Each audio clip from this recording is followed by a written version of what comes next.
প্রিয় শিক্ষার্থী সবাইকে স্বাগতম। আজ আমরা নবম দশম শ্রেণীর পরিচ্ছেদ 14 শব্দদ্বিত্ব এটা পড়ব।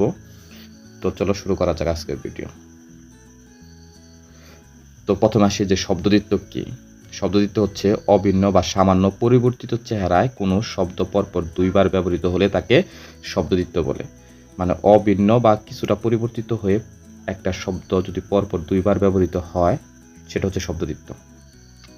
শব্দদ্বিত্ব বাংলা ভাষায় অর্থের গভীরতা, তীব্রতা এবং বিশেষ ভাব প্রকাশ করতে সাহায্য করে। এটি ভাষাকে প্রাণবন্ত ও প্রকাশময় করে তোলে।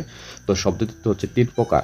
একটা হচ্ছে অনুকার দ্বিত্ব, ধনাত্মক দ্বিত্ব, পুনরাবৃত্ত দ্বিত্ব। অনুকার দ্বিত্বটা হচ্ছে কি কাছাকাছি চেহারায় পরপর কাছাকাছি চেহারার শব্দ পরপর ব্যবহার। মানে একটা শব্দ আছে সেটার কাছাকাছি দ্বিতীয় শব্দটা সেটার কাছাকাছি হবে। আর ধনাত্মক দ্বিত্বটা হচ্ছে প্রাকৃতিক যে ধ্বনির অনুকরণে তৈরি প্রাকৃতিক যে শব্দ আছে, যেমন লোহায় বাড়ি খেলে কি হয়, টন শব্দ হয়, এই টন টন। তো এটা হচ্ছে কি ধনাত্মক দ্বিত্ব। পরে হচ্ছে পুনরাবৃত্ত দ্বিত্বটা হচ্ছে একই শব্দ দুইবার যদি পুনরায় আবৃত্ত করা হয়, দুইবার যদি হয়, যেমন জ্বর জ্বর, ঠিক আছে, সেটা হচ্ছে পুনরাবৃত্ত দ্বিত্ব। প্রথমে আসি যে অনুকার দ্বিত্ব। অনুকার দ্বিত্ব যেটা বলেছিলাম যে পরপর প্রয়োগ হওয়া কাছাকাছি চেহারার শব্দকে অনুকার দ্বিত্ব বলে। এতে প্রথম শব্দটি অর্থপূর্ণ হলেও দ্বিতীয় শব্দটি প্রায় অর্থহীন থাকে। তাহলে এটা আমাদের নোট করতে হবে যে অনুকার দ্বিত্বে প্রথম শব্দটি অর্থপূর্ণ হলেও দ্বিতীয় শব্দটি অর্থহীন থাকে এবং প্রথম শব্দের অনুকরণে তৈরি হয়। দ্বিতীয় শব্দের শুরুতে এখানে ট থাকতে পারে, ফ থাকতে পারে, ব থাকতে পারে, ম তালবৎস থাকতে পারে। তো এই ধ্বনিগুলো যুক্ত হয়ে শব্দকে অনির্দিষ্টতা ও গুরুত্বহীন করে তোলে। ঠিক আছে। তো উদাহরণ হিসাবে এখানে আছে যেমন অঙ্ক টঙ্ক, আম টাম, কেক টেক। ঠিক আছে। অঙ্ক টঙ্ক যে ট দিয়ে কিন্তু শুরু হয়েছে, দ্বিতীয়টা আম টাম ট দিয়ে শুরু হয়েছে। এরকম যদি চাই আমরা যে অল্প স্বল্প স দিয়ে শুরু হয়েছে, বুদ্ধি শুদ্ধি যে স দিয়ে শুরু হয়েছে, এরকম। ঠিক আছে। যে দ্বিতীয় যে শব্দটা তৈরি হবে সেটা ট, ফ, ব, ম, তালবৎস এগুলা দিয়ে তৈরি হবে। পরে হচ্ছে স্বরের পরিবর্তন অনুকার দ্বিত্ব। তো অনুকার দ্বিত্বে অনেক সময় স্বরধ্বনির পরিবর্তন ঘটে। যেমন যেমন এখানে দেখি যে আরা আরে, যেমন আ আছে এখানে কি রস্যই হয়ে গেছে, খুঁজা খুঁজি এখানে আ আছে রস্যু হয়ে গেছে। এরকম কি কিছুটা কি পরিবর্তন ঘটে। তো এছাড়া দলাদলি আরও কিছু উদাহরণ আছে। এখানে দলাদলি, দামাদামি, পাকাপাকি, ঠেকাঠেকি। ঠিক আছে। এরকম আরও কিছু বেশ কয়েকটা উদাহরণ আছে, উদাহরণগুলো দেখে নাও। এখন হচ্ছে দুই প্রকার, দ্বিতীয় প্রকারেরটা পড়ি, ধনাত্মক দ্বিত্ব। যেমন প্রকৃতিতে যে ধ্বনি শোনা যায় তার অনুকরণে তৈরি শব্দকে ধনাত্মক শব্দ বলে। যেমন আগে বলছি যে যেমন লোহায় লোহায় যদি শব্দ হয়, টন করে ওঠে, যদি আমরা বলি টন টন, সেটা হচ্ছে কি ধনাত্মক শব্দ। তো এই ধনাত্মক শব্দ পরপর দুইবার বা তারও বেশি ব্যবহৃত হলে ধনাত্মক দ্বিত্ব তৈরি হয়। তো ধনাত্মক শব্দ হচ্ছে যে টং, ঠিক আছে। আর যদি দুইবার ব্যবহার করা হয় টং টং, ঠিক আছে, সেটা হচ্ছে ধনাত্মক দ্বিত্ব। তো একবারে হচ্ছে কি যে সা করে তীর ছুটে যায় এবং দ্বিত্ব তৈরি হয় সা সা করে তীর ছুটে যাচ্ছে, ঠিক আছে, সেগুলা। আবার কল্পিত, যে এখানে আছে দেখো, কল্পিত ধ্বনির ভিত্তিতে ধনাত্মক দ্বিত্ব তৈরি হয়। ঠিক আছে। যেমন ফুরন টুরন, হ্যাঁ, গা সমসম করছে সমসম, টন টন করছে পুরা টন টন করছে, গা সমসম করছে, এগুলা।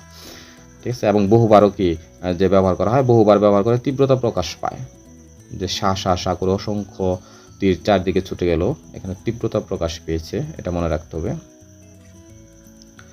পরে ধনাত্মক দ্বিত্বের কিছু উদাহরণ, এখানে উদাহরণগুলো আছে, দেখে নাও।